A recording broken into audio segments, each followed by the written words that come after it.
Hey everybody, we are reading another Robert Munsch story. It's called Andrew's Loose Tooth.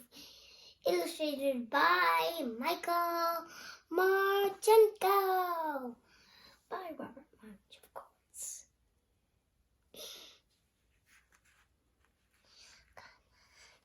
Andrew's Loose Tooth. By Robert Munsch.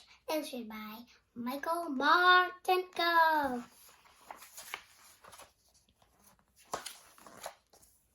When Andrew came downstairs, there were 3 big red apples in the middle of the table, and even though he had a loose tooth, he decided to eat an apple. So he reached it out and picked it up an apple.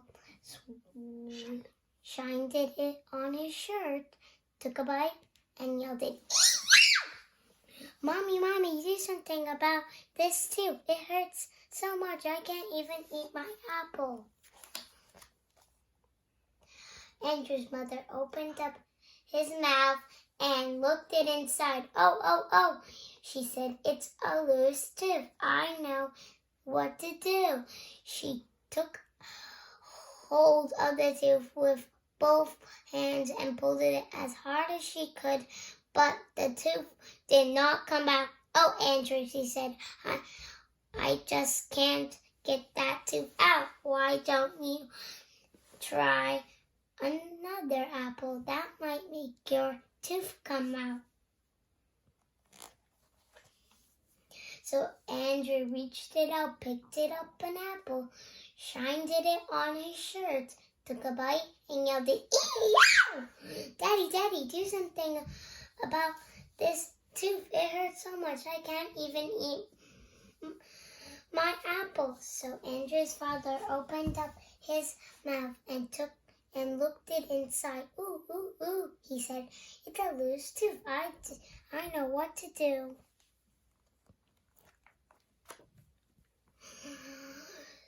He got a big pair of pliers and took hold of Andrew's tooth. Then he put his foot on Andrew's nose and pulled it as hard as he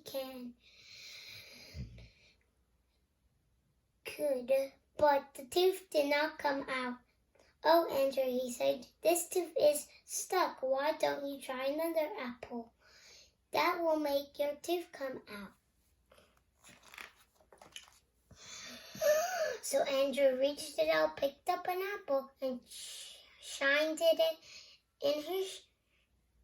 it on his shirt, took a bite, and yelled, Mommy, Daddy, do something about this tooth. It hurts so much I can't even eat my apple. So they called it a dentist. The dentist came in a shiny black car. He opened up Andrew's mouth, looked it inside, and said, Oh, it's a loose tooth. I know what to do. He got a big, long rope, and he tied it one end to Andrew's tooth. Andrew said, I know what you were going to do. I know you were going to tie the end of the rope to the door, and then you were going to slam the door. No, said the dentist, I'm going to tie it to my car.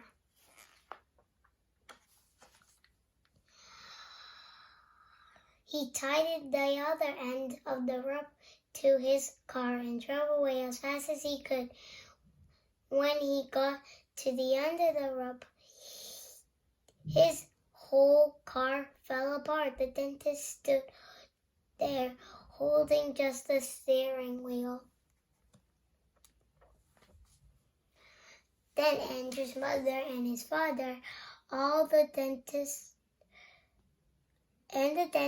all said, Andrew, that tooth will not come out. You just can't eat your breakfast. Andrew sat out the front yard, looking very sad. His best friend Louis came along and said, Andrew, what's the matter? Oh, said Andrew, my mother can't get this tooth out. My father can't get this tooth out. The dentist can't get this tooth out. And I can't eat my breakfast. Ooh, ooh, ooh, said Louis. I know what to do. Louis went into Andrew's house and called the Tooth Fairy on the phone.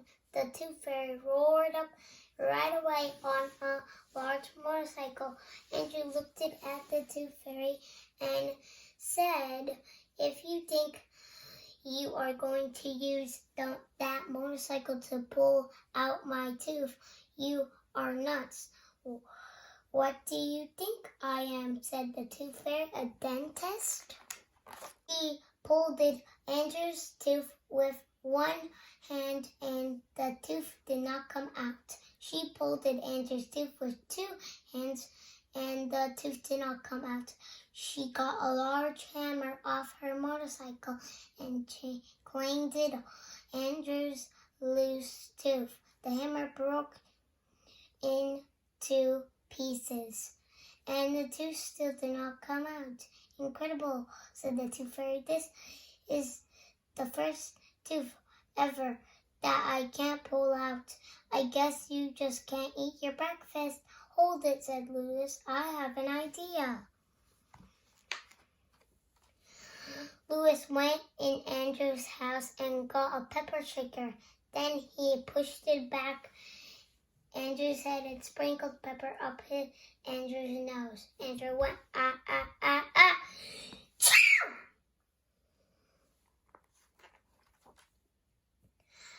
And sneezed at that tooth all the way across town. Oh my. But the Tooth Fairy still got her tooth. The end.